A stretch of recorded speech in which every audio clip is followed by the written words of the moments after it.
न्योझावर के इस खास कार्यक्रम में चर्चा करेंगे एमएसएमई यानी कि सूक्ष्म लघु और मध्य उद्योग के बारे में।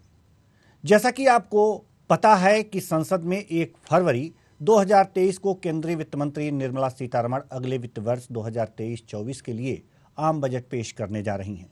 बजट को लेकर देश में एमएसएमई सेक्टर को खास उम्मीदें हैं। इस सेक्टर से जुड़े छोटे बड़े व्यापारी सरकार से कई तरह की छूट और लोन मिलने की सुविधा में कम समय की मांग कर रहे हैं। साथ ही साथ टैक्स में राहत मिलने का अनुमान जताया जा रहा है।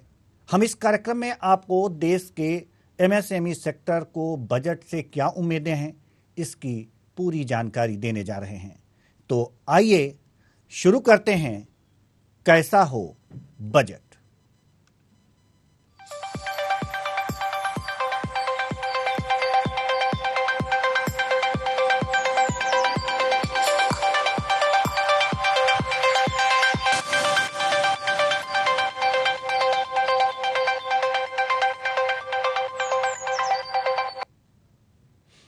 एमएसएमई सेक्टर देश का ऐसा सेक्टर है जो भारतीय अर्थव्यवस्था को मजबूती देने और आत्मनिर्भर बनाने में मदद करता है। साल 2023 का बजट आने में अभी 2 दिन बाकी है। वित्त मंत्री निर्मला सीतारमण कई उद्योग संगठनों और संस्थाओं के साथ बैठकों का दौरा पूरी कर चुकी हैं। उद्योग संगठन अपनी मांग वित्त मंत्री के सामने रख चुके हैं, जिसके बाद अब सबकी निगाहें इस बात पर टिकी हैं कि वो कितनी पूरी होंगी। साथ ही उनको बजट 2023 में क्या मिलने वाला है। मीडिया रिपोर्ट्स के अनुसार अगर जो बात करें तो 2023-24 के एमएसएमई बजट की प्राथमिक अपेक्षा व्यापार शुरू करने के पैसे यानी कि कार्यशील पूंजी तक अपनी पहुंच को बढ़ाना है। भारत सरकार पहले से ही क्रेडिट गारंटी योजना के पुनर्गठन और उद्योग, ई श्रम और राष्ट्रीय कैरियर सेवा जैसी पहलों की प्रतीक्षा में है। एमएसएमई के लिए गैर कर लाभों को 3 साल तक बढ़ा दिया गया है। एमएसएमई देश के विकास के लिए काफी महत्वपूर्ण है और भारत को आत्मनिर्भर बनाने के लिए मदद करने वाला है। आपको बता दें कि छोटे उद्यमों को लोन देने के मामले में तेजी लाने की जरूरत है, क्योंकि इससे एमएसएमई सेक्टर दुनिया की 5वीं सबसे बड़ी अर्थव्यवस्था के रूप में भारत को लाने में एक महत्वपूर्ण भूमिका निभाएगा। 2025 तक भारत के लिए $5 ट्रिलियन की अर्थव्यवस्था के सपने को हासिल करने की उम्मीद है। आज इसी एमएसएमई सेक्टर पर हम चर्चा करेंगे और चर्चा के लिए हमारे साथ अनुराग विसारिया, जो माफ कीजिएगा एडवोकेट अनुराग विसारिया, जो कि advocate and consultant, ex international investment banker हैं, ex CEO of natural resource company in Bahrain, यानी कि आर्थिक मामलों के जानकार हैं। आपसे ज्यादा उम्मीदें हैं कि आप इस एमएसएमई सेक्टर पर ज्यादा प्रकाश डालेंगे। और साथ ही साथ हमारे साथ बीजेपी प्रवक्ता कैप्टन आई सिंह भदौरिया भी हमारे साथ मौजूद हैं। आप दोनों का बहुत बहुत स्वागत है हमारे इस कार्यक्रम में। चर्चा की शुरुआत करते हैं। सवाल और जवाब की शुरुआत हम करेंगे अनुराग विसारिया जी से। अनुराग विसारिया जी, सवाल यहां पर यह है कि एमएसएमई सेक्टर में लोगों को काफी उम्मीदें हैं और सरकार को भी उम्मीदें हैं, लगातार इसके लिए प्रयास कर रही है, लेकिन जो प्रयास उसने अभी तक किया है कोविड के बाद, कोविड के दौरान, क्या पर्याप्त हैं?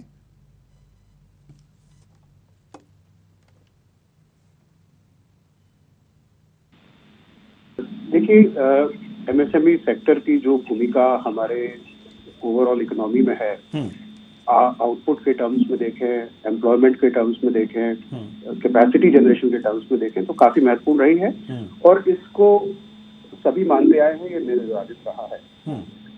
गत वर्ष के बजट में देखें तो एमएसएमई सेक्टर पे विशेष फोकस भी था।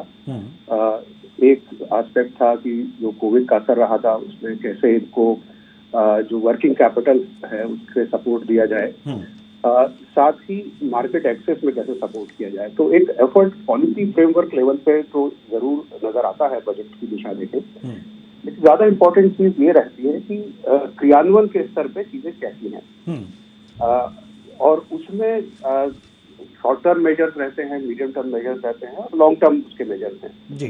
शॉर्ट टर्म में जैसे कहते हैं जान है तो जहान है वाला जो बात रही है कि भाई अगर ये मीडियम टर्म में इनको सक्षम बनाना है, इनके स्केल देना है, एक्सलरेशन देना है, ग्रोथ देना है, तो शॉर्ट टर्म का सर्वाइवल बहुत महत्वपूर्ण है।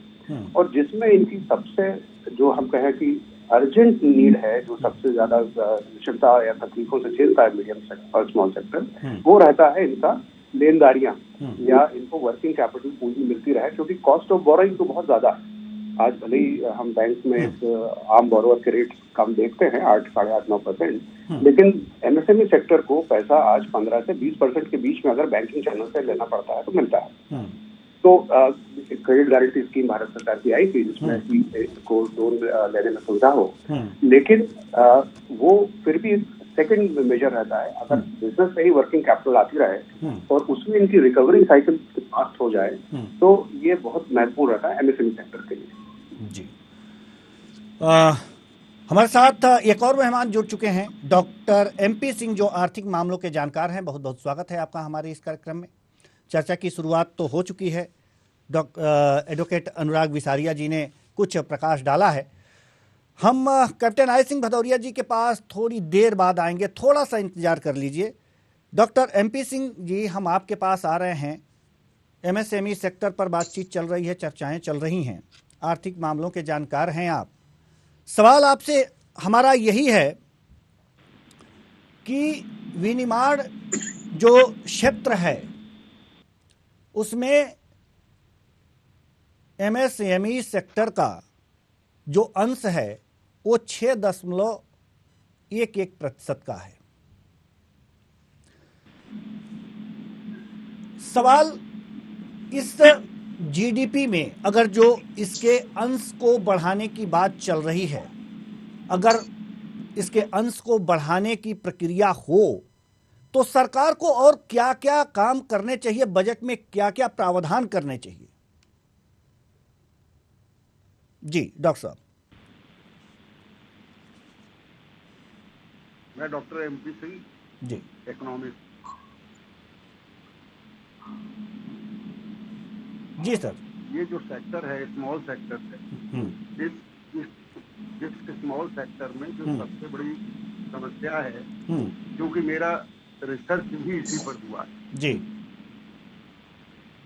उस पर मैंने जो वर्क किया है उसमें जो कंक्लूजन निकला है उसके संदर्भ में आपको 2-3 बातें बता रहा हूँ जी। पहली बात यह है कि इन उद्योगों के लिए सबसे बड़ी फाइनेंस की प्रॉब्लम है जी। सरकार फाइनेंस की स्थिति को तो पूरा करती है या करने के लिए वादा करेगी बजट में, लेकिन जो सबसे बड़ी समस्या स्मॉल एंटरप्रेन्योर्स के सामने आती है जी, वो जो महत्वपूर्ण है वो ये है कि जो रॉ मटेरियल की उपलब्धता उनके लिए बहुत कम रहती जी। सरकारी मशीनरी के द्वारा जो शोषण होता है, जिसकी वजह से आज अगर हम स्पेशली कानपुर की बात करें तो कानपुर में एम्प्लॉयमेंट के मामले में बहुत कुछ नहीं मिल पा रहा है, जबकि कानपुर एक औद्योगिक महानगरी है और इस औद्योगिक महानगरी में एम्प्लॉयमेंट की स्थिति किस तरह की है या कितना मिल पाया है, इसके संदर्भ में इसके संदर्भ में बजट के लिए मैं एक इकोनॉमिस्ट होने के नाते इतना कह सकता हूं कि बजट में बहुत बड़े पैमाने पर इन छोटे उद्योगों को प्रोत्साहित करने की आवश्यकता है।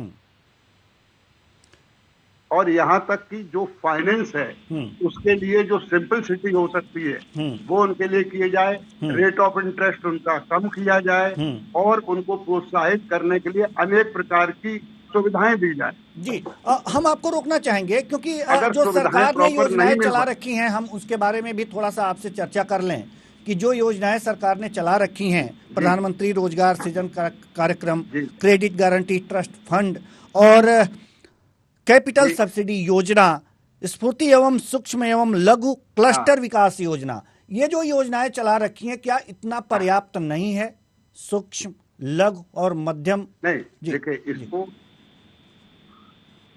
इसको एकदम इग्नोर नहीं कर सकते। सरकार के द्वारा दी गई योजनाएं निश्चित रूप से बहुत महत्वपूर्ण है, बट जो उनका जो इम्प्लीमेंटेशन है वो प्रॉपर नहीं हो पा रहा है। जी, अगर इम्प्लीमेंटेशन प्रॉपर हो, सरकारी मशीनरी पूरी ध्यान दे, केवल अखबारीकरण करने से या टेलीविजन पर डिबेट कर लेने से नहीं हो पाएगा। जैसे मैं सरकार को केवल एक ही चीज कह सकता हूँ, बजट से पहले, और करना न करना तो वो बजट सरकार के ऊपर है। बिल्कुल, और बजट तो छप ही चुका है, हलवा से रमनी खत्म हो गई है, तो बजट तो छप ही चुका है, अब जो आना होगा आएगा, लेकिन जरूरी है। जी हाँ, आएगा, बिल्कुल ठीक बात है, ठीक बात। नहीं, जैसे मैं कहना चाहता हूँ कि जो जैसे मान लीजिए गरीबों को जो अन्न दिया जा रहा है निश्चित रूप से बहुत अच्छा है, क्योंकि मतलब जो अति गरीब हैं उनको जरूर मिलना चाहिए, लेकिन सरकार को चाहिए कि इसमें क्रीमी लेयर भी निकालें जी, क्योंकि उनको भी एक स्थायी रोजगार की ओर ले जाएं, न कि अन्न के ऊपर डिपेंडेंसी करें जी।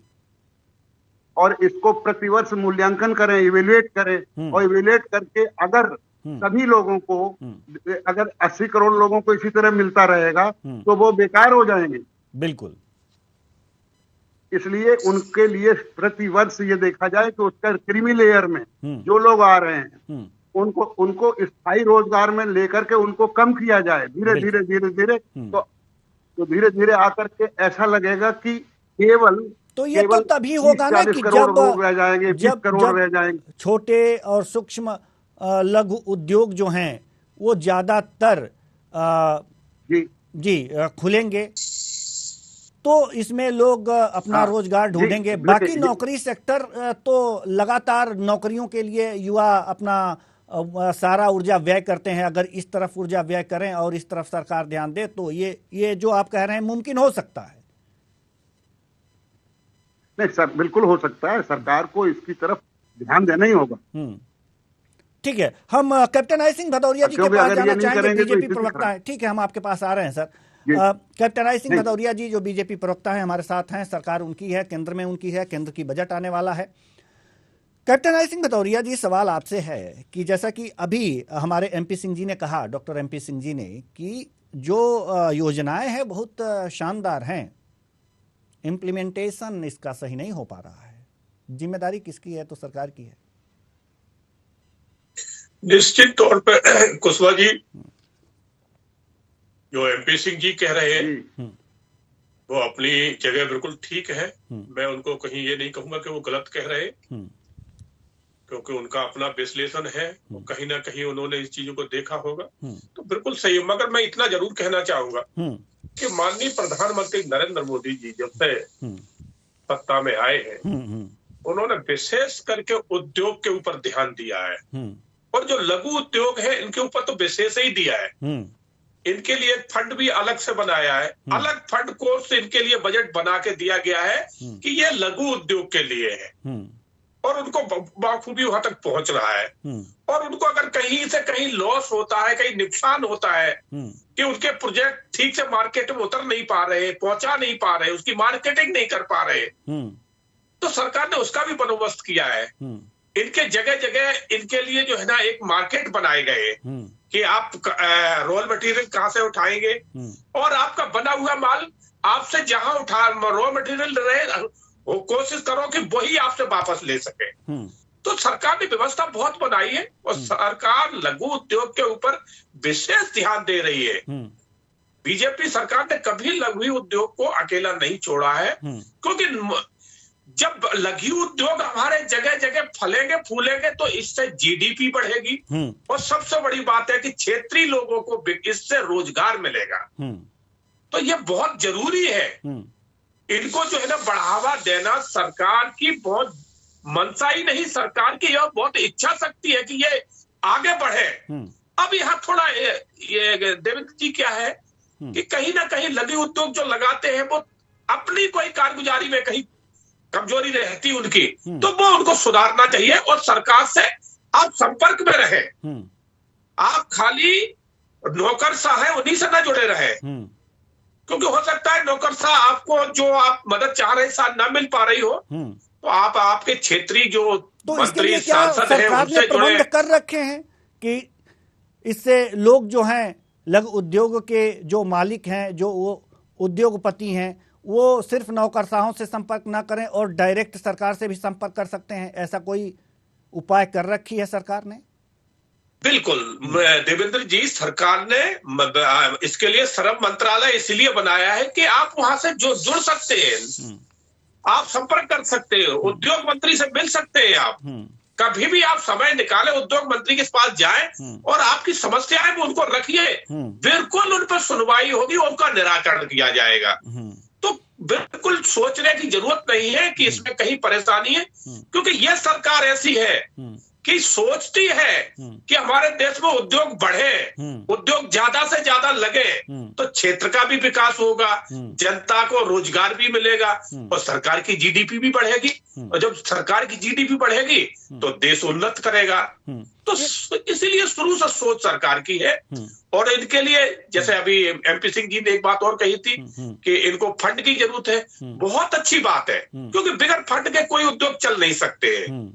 तो इनके लिए एक बहुत भारी भरकम बजट अलग से लगाया हुआ है और उस बजट का पूरा लाभ ले।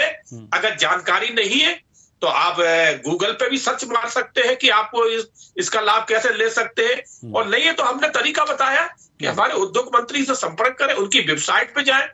अगर वेबसाइट के माध्यम से आपका काम नहीं चलता है तो आप डायरेक्ट मिले, अगर वो एक बार में नहीं मिल पाएंगे तो आपको दूसरी बार भी मिलेंगे, अगर आपकी समस्या सुनी जाएगी। क्योंकि माननीय प्रधानमंत्री का ये कहना है कि एक एक मंत्री अपने क्षेत्र में परफॉर्मेंस करके देगा, खाली नाम के मंत्री बन के मत बैठिए।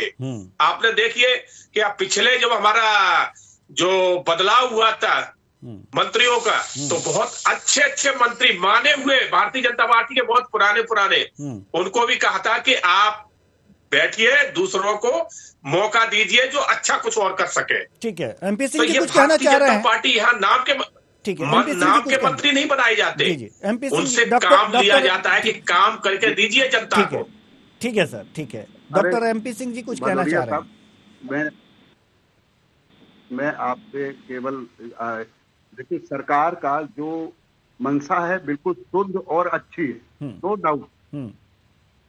देखिए होता क्या है कि स्मॉल सेक्टर जो है उसको बहुत हेल्प की जरूरत होती है, और जो मीडियम साइज इंडस्ट्रीज जो चल रही हैं वो पूरी तरह से हावी हो जाती है और मार्केटिंग की सबसे बड़ी समस्या है इनके सामने। जब ये कोई भी उत्पादन करते हैं तो मार्केट में कहाँ ले जाएं, इसके लिए कोई सुविधा नहीं है, जैसा कि मुझे दिखाई देता है। मैं भी कुछ उद्योगपतियों से जुड़ा हूँ, छोटे छोटे जो उद्योग लगा रहे हैं उनकी समस्याओं के बारे में मैंने बहुत गहन अध्ययन किया है। तो इस सरकार को इस ओर ध्यान देना चाहिए और ये बजट मैं उम्मीद करता हूँ कि स्मॉल इंडस्ट्री के लिए ये बहुत रामबाण साबित होगा। नो डाउट देश का रोजगार, चाहे वो कानपुर हो चाहे उत्तर प्रदेश हो, देश का रोजगार पूरा इसी पर निर्भर करेगा, स्मॉल इंडस्ट्रीज पे। बड़ी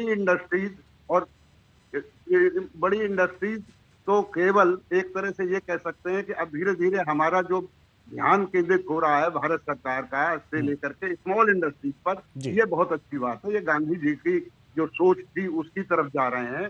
लेकिन दूसरी तरफ जो सबसे महत्वपूर्ण है भदौरिया जी, वो ये है कि मंत्री जी या जिनसे संपर्क करने की बात है, ये छोटे छोटे जो उद्यमी होते हैं इनकी क्षमताएं कम होती हैं, इनके पास पूंजी की कमी होती है। ये बाजार में ही घुसते रहे, कंपटीशन से जो कटपोट कंपटीशन है, कला काट प्रतिस्पर्धा जो बाजार में चल रही है, उसको वो फेस नहीं कर पाते। परिणाम होता है इनका सामान पड़ा रह जाता है और उनका सामान बिक जाता है। इधर जो सबसे बड़ा क्षेत्र जो हो गया है, वो आप जानते हैं, बड़े बड़े मॉल खुल गए, बड़ी बड़ी मार्केटिंग हो रही है। परिणाम ये हो रहा है कि ये स्मॉल इंडस्ट्री के प्रोड्यूसर का सामान कौन खरीदे, ये भी एक बड़ी समस्या है। ठीक है, ठीक है सर, हम आपके पास आएंगे। एडवोकेट अनुराग विसारिया जी, हम आपके पास आना चाह रहे हैं और इसी क्रम को आगे बढ़ाते हुए, जैसा कि अभी डॉक्टर MP सिंह जी ने कहा कि विक्रय की सबसे समस्या आती है कि प्रोडक्ट तो तैयार है लेकिन बिके कहाँ। तो क्या ऐसा नहीं लगता कि सरकार को बजट में ऐसे प्रावधान करने चाहिए कि इनके प्रोडक्ट को खरीदे, ब्रांडिंग करे और मार्केट तक पहुंचाए? अगर इस तरह की बातें हो जाएं तो जितने भी इस तरह के लघु उद्योग हैं, क्या इनको इस समस्या से निजात नहीं मिल पाएगी?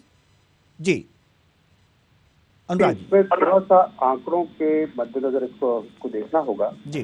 तो हमारे जो एक्सपोर्ट है देश का, उसका लगभग 45% एक्सपोर्ट MSME सेक्टर से आता है।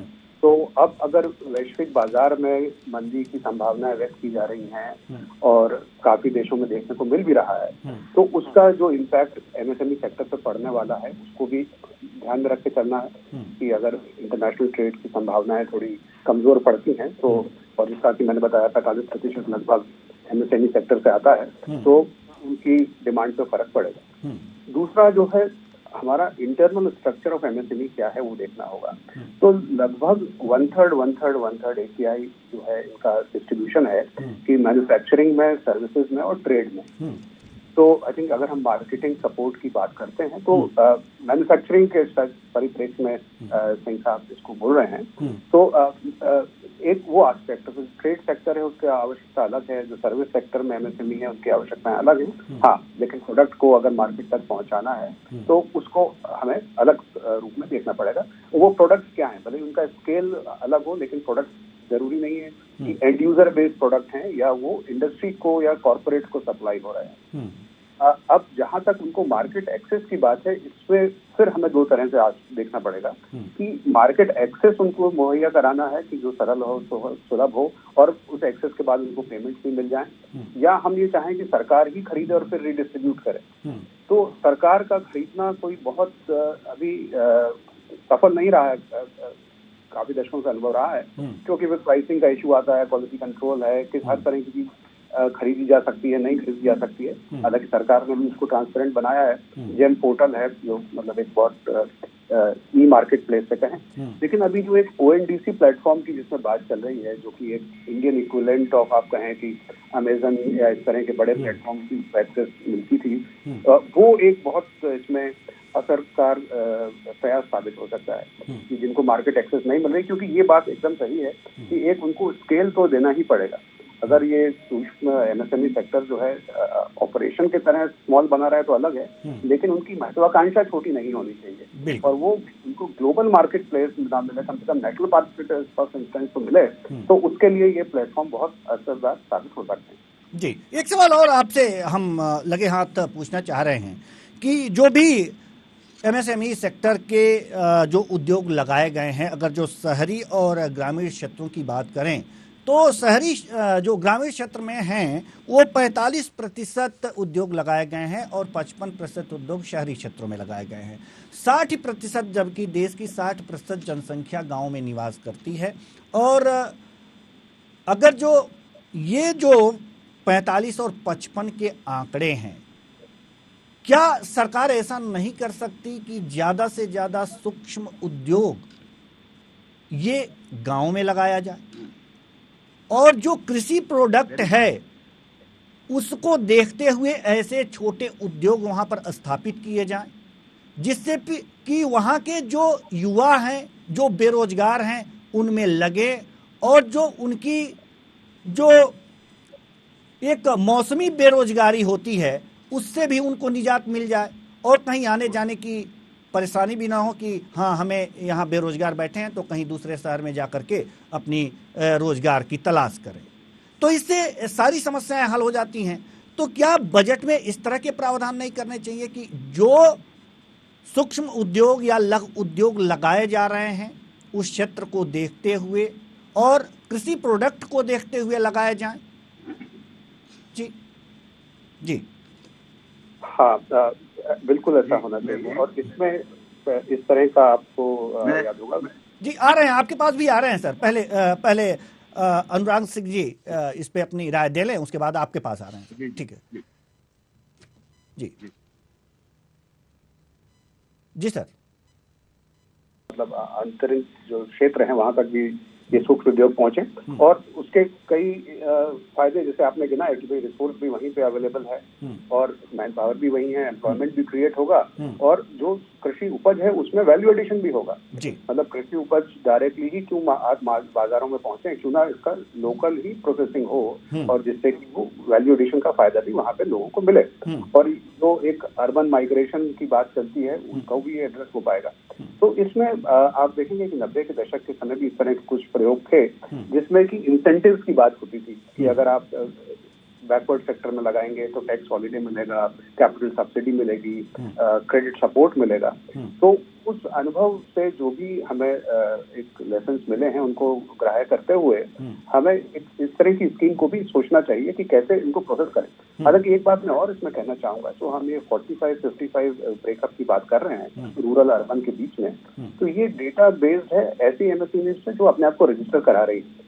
तो ऐसा भी संभव है कि बहुत सारे एमएसएमई के तरह के वहाँ पे एक्टिविटीज हो रही हो सर्विस में या प्रोडक्शन में, लेकिन रजिस्टर्ड ना हो, तो रजिस्ट्रेशन को भी बढ़ाने के लिए इंसेंटिवाइज करना पड़ेगा। जैसे कि एमएसएमई आधार का एक योजना है कि भाई वो रजिस्टर करके उनको फैसिलिटीज मिलती हैं, तो अगर उसको भी इंसेंटिवाइज करेंगे, रजिस्ट्रेशन बढ़ेंगे और ज्यादा से ज्यादा लोग अगर अवगत हो इस तरह की स्कीम के बारे में, इसको पार्टिसिपेट करें, तो वो भी एक तरह का उसमें इम्पेटस का काम करता है।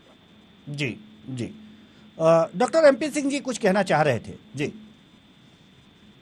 मैं कह रहा हूं कि आपने बहुत अच्छी बात कही है कि शहरी क्षेत्रों में 55% और ग्रामीण क्षेत्रों में 45% स्मॉल इंडस्ट्री या यूनिट्स इस्टेब्लिश हुई।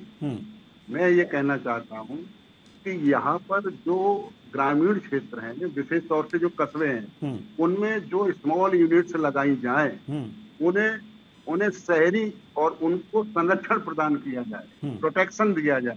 और जब तक उनको प्रोटेक्शन नहीं मिलेगा तब तक रूरल सेक्टर की जो यूनिट्स हैं वो प्रॉस्परस नहीं हो सकती, ना स्टार्ट हो पाएंगी, ना चल पाएंगी। क्योंकि ये सही है कि ग्रामीण क्षेत्रों में जो बेसिक सुविधाएं हैं, जैसे पानी, बिजली, सड़क आदि की सुविधाएं तो दी जा रही हैं, मिल चुकी हैं, लगभग मिल रही हैं, लेकिन उन क्षेत्रों में जो चीज आवश्यक है कि वो प्रोडक्टिविटी, जैसे खाद्य प्रसंस्करण से संबंधित यूनिट्स को ही वहां पर प्रायोरिटी दी जाए और दूसरी तरफ उनको शहरी क्षेत्रों में एस्टैब्लिश करने पर रोक लगाई जाए ताकि संरक्षण मिले, तभी ये औद्योगिकरण का जो सपना है वो पूरा हो सकता है।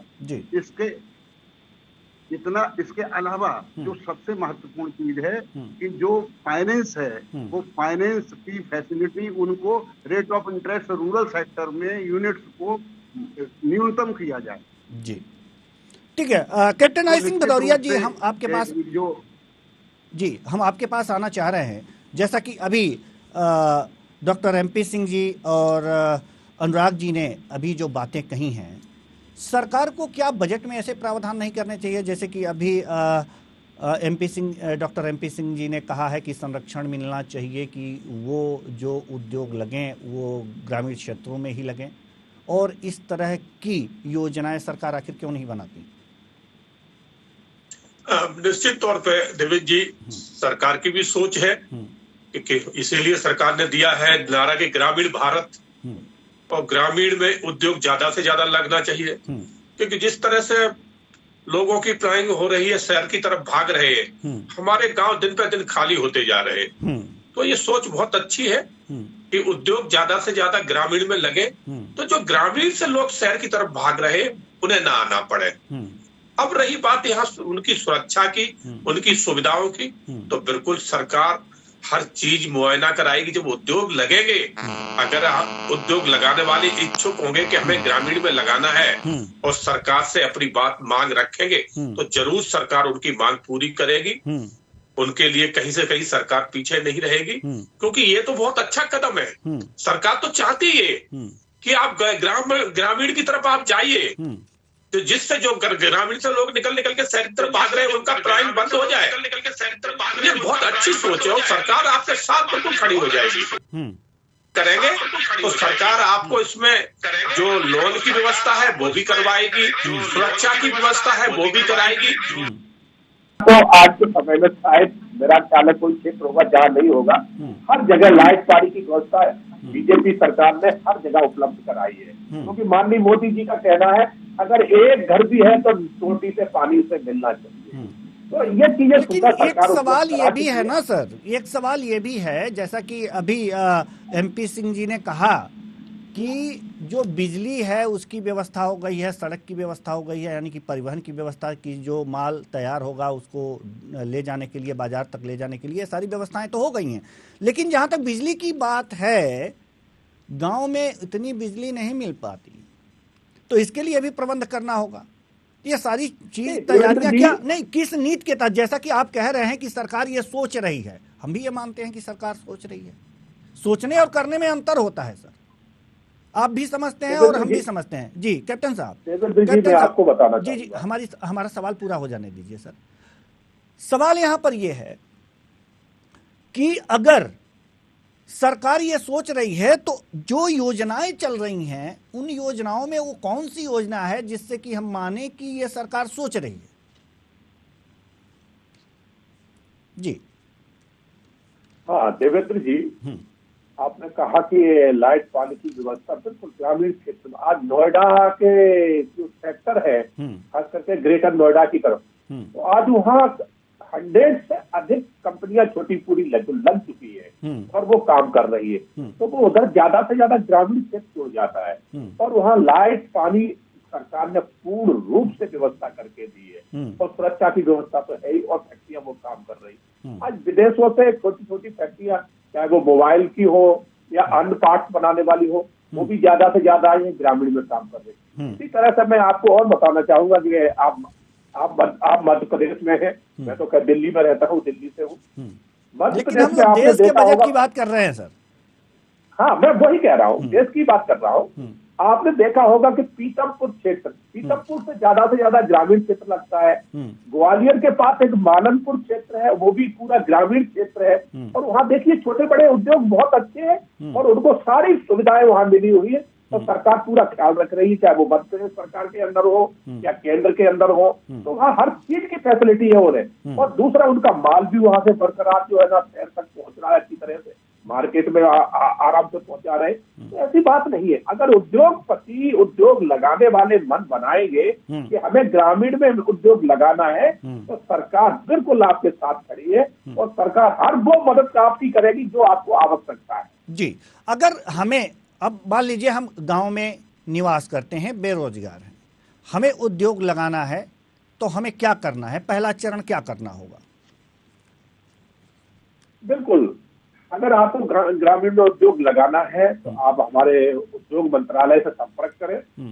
संपर्क करके वहां से पूरी जानकारी हासिल करें कि आपको जगह कहाँ लेना है, जगह सरकार कैसे उपलब्ध कराएगी, आपको लोन की व्यवस्था कैसे होगी, वो सारी कुछ जो है ना, वैसे तो गूगल पे पढ़ा है नहीं, तो आप सीधे संपर्क करें हमारे मंत्रालय से और वहां पे पूरी आपको जानकारी दी जाएगी और पूरी आपकी जो है ना व्यवस्था है और आपका सहयोग है, सरकार पूरा। ठीक है, डॉक्टर MP सिंह जी भी कुछ कहना चाह रहे हैं। जी,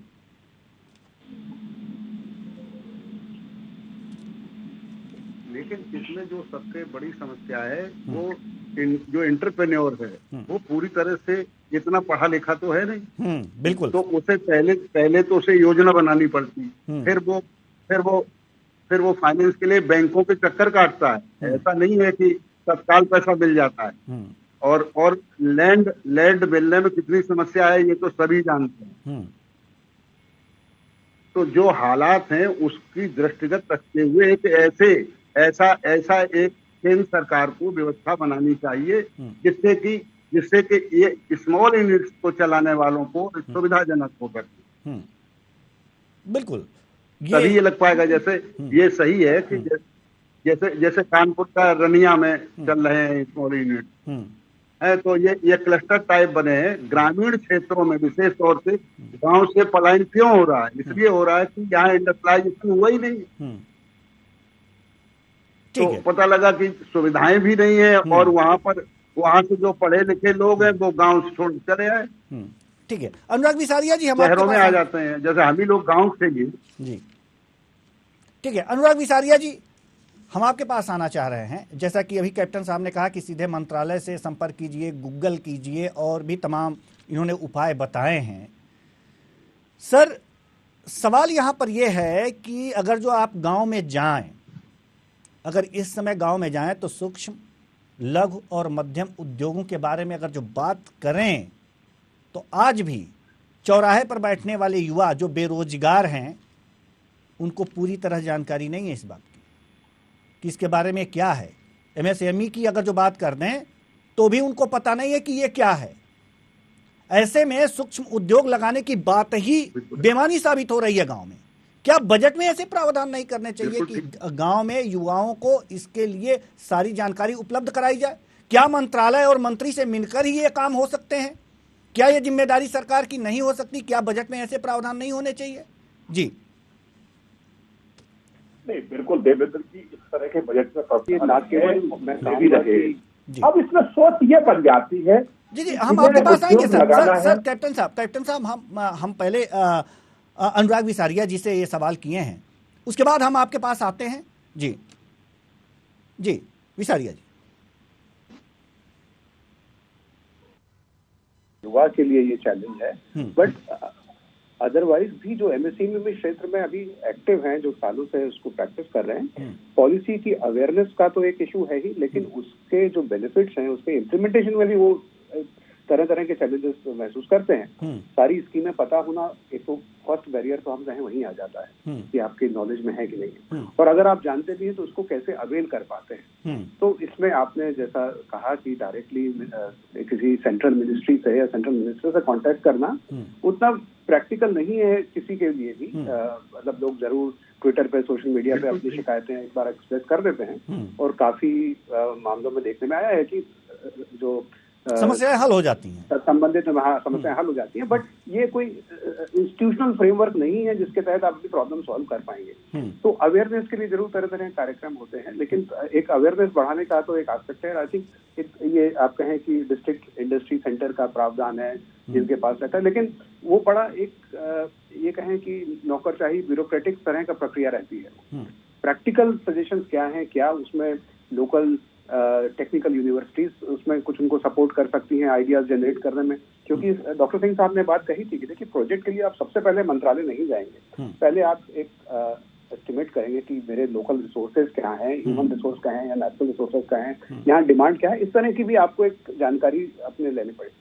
तो जो एमएसएमई सेक्टर होता है ये बहुत ज्यादा एंटरप्रेन्योर सेंट्रिक सेक्टर होता है कि वही आदमी जो एंटरप्रेन्योर है उसी को सारे काम करने हैं। बड़े कॉर्पोरेट की तरह उनके पास ऐसा नहीं है कि मार्केटिंग डिपार्टमेंट अलग होगा, फाइनेंस अलग होगा, लीगल अलग होगा, प्रोक्योरमेंट अलग होगा, तो वो एंटरप्रेन्योर को ही सारी चीजें करनी है। तो उसके पास इतना समय, इतनी क्षमता, इतने रिसोर्सेज भी हो कि वो सब जगह दौड़ सके। तो अगर ये सारी सुविधाएं जुटाने में या जानकारी लेने में या एप्लीकेशन करने में या मेल मुलाकात करने में तो उसका भी ऑप्टिमल यूटिलाइजेशन हो सके, तो अगर कुछ जो सिंगल विंडो स्कीम्स हैं या इस तरह की सपोर्ट आ सके यूनिवर्सिटीज से, डिस्ट्रिक्ट इंडस्ट्री सेंटर से, मंत्रालय में ऐसे सेल हों, तो वो जो फेज है वो कई बार आप देखेंगे बहुत सारे उद्योग खुलते हैं, ऐसी एंटरप्राइजेस खुलती हैं, लेकिन उनमें लॉन्गेविटी नहीं होती है जी। वो अगर आप डेटा देखें तो फर्स्ट 5 ईयर्स में क्लोजर रेट सबसे ज्यादा होता है इस तरह के अनुभवों का। तो बहुत बार लोग इन सारी दिक्कतों के बावजूद स्टार्ट कर देते हैं लेकिन फिर लड़खड़ाने लगते हैं। तो वो सारी चीज को संज्ञान लेते हुए और लेसन्स लर्न का एक बहुत बड़ी भूमिका रहती है कि भाई जो अनुभव सक्सेसफुल हो गया उनसे हमने क्या सीखा, जो नहीं चल पाए उनसे हमने क्या सीखा, उसका आत्मसात कर अगर इसको पॉलिसी मेकिंग में उसको हम इनपुट देंगे उस तरह से तो अच्छी पॉलिसी बन पाएंगी और लॉन्ग टर्म पॉलिसी बन पाएंगी। जी कैप्टन आई सिंह भदौरिया, आप कुछ कहना चाह रहे थे? अगर किसी को ग्रामीण क्षेत्र में कोई इंडस्ट्री लगाना है तो ये सबसे पहले उन्हें जमीन देखना पड़ेगी कि वो कहाँ लगाना चाह रहे हैं। फिर वो जमीन ये देखे कि ये सरकार के अंदर आ रही है या एक कृषि भूमि है, तो कृषि भूमि है उसको वो कैसे ले सकते हैं तो सरकार की है तो सरकार से कैसे वो लीज करा सकते हैं, या सरकार से और कोई साथ तरीका है उससे ले सकते हैं, तो बिल्कुल सरकार उसमें आपकी मदद करेगी। अब रही बात फंड की, तो फंड भी जो आप जब अब मन बनाए गए उद्योग लगाने का, और जो जिस तरह का जो फंड बनाया हुआ है इन उद्योगों के लिए, बिल्कुल आपको मिलेगा, क्योंकि बैंकों को सख्त निर्देश दिए हुए हैं कि जो भी उद्योग लगाना चाहते हैं उनकी ज्यादा रोड़ा ना अटकाया जाए। आपने देखा होगा पहले उद्योग जो लगाते थे तो उनकी फाइलें बर्फ और टेबलें पर पड़ी रहती थी और धूल खाती रहती थी, तो कहीं ना कहीं, अब मैं वो कहना नहीं चाहूंगा क्यों पड़ी रहती थी, तो मगर वो सारी बीच की जितनी रुकावटें थी इस सरकार ने खत्म कर दी है। आप डायरेक्ट संपर्क कर सकते हैं, आपको जो है ना हर टेबल पे चक्कर काटना नहीं है, एक ही टेबल पे आप सारे काम हो जाएंगे। पहले पॉल्यूशन के लिए अलग जाना होता था, हर एक के लिए अलग अलग टेबल पे आपकी फाइल घूमती रहती थी, आज एक जगह बैठ के काम होता है। सरकार ने बहुत अच्छे प्रबंध किए हैं, मगर ये है कि थोड़ी जानकारी तो आपको ले जुटाना पड़ेगी। अब ये कहो कि हर जानकारी घर बैठे मिल जाए तो हासिल नहीं हो पाती है ना, उसके लिए थोड़ा आप सरकार से संपर्क में आइए, आप वहाँ के लोकल जो क्षेत्रीय मंत्री है, नेता है, आप उनसे जानकारी लें कि ये जमीन किसकी है, और ये जमीन अगर हम लेना चाहे तो हमें किस तरह से मिल सकती है, अगर सरकार की है तो सरकार से, तो आपको सोल्यूशन मिलेगा, ऐसी बात नहीं कि नहीं मिलेगा। और सोल्यूशन के लिए सब लोग बैठे हैं। इसी तरह से बैंक का लोन है, तो बैंक के लोन में अगर कहीं रुकावट आ रही है तो उसके लिए आप चर्चा करिए कि हमारी ये रुकावट क्यों आ रही है। अगर कुछ वो आप लोग कागज फॉर्मेलिटी बता रहे हैं तो आप उसको पूरी करिए, तो कहीं से कहीं कोई रुकावट नहीं आएगी, क्योंकि इस सरकार में आप मान के चलिए कि आपका काम अगर लीगल है तो कोई रोक नहीं सकता। ठीक है, इतना देवेंद्र जी मैं कहना चाहता हूँ। ठीक है, घड़ी की सुइयां इजाजत नहीं देती कि इस चर्चा को और आगे बढ़ाएं। फिलहाल सभी मेहमानों का बहुत बहुत धन्यवाद, और अपने अपने विचार साझा किए। तो कुल मिलाकर कैसा हो बजट, एमएसएमई सेक्टर में और क्या उपाय हों कि जिससे कि लोगों का विकास हो और सकल घरेलू उत्पाद में वृद्धि हो। इस पर चर्चा में शामिल हुए थे doctor MP Singh ji, advocate अनुराग विसारिया और कैप्टन आई सिंह भदौरिया जी। फिलहाल इस कार्यक्रम में इतना ही, मुझे दीजिए इजाजत, नमस्कार।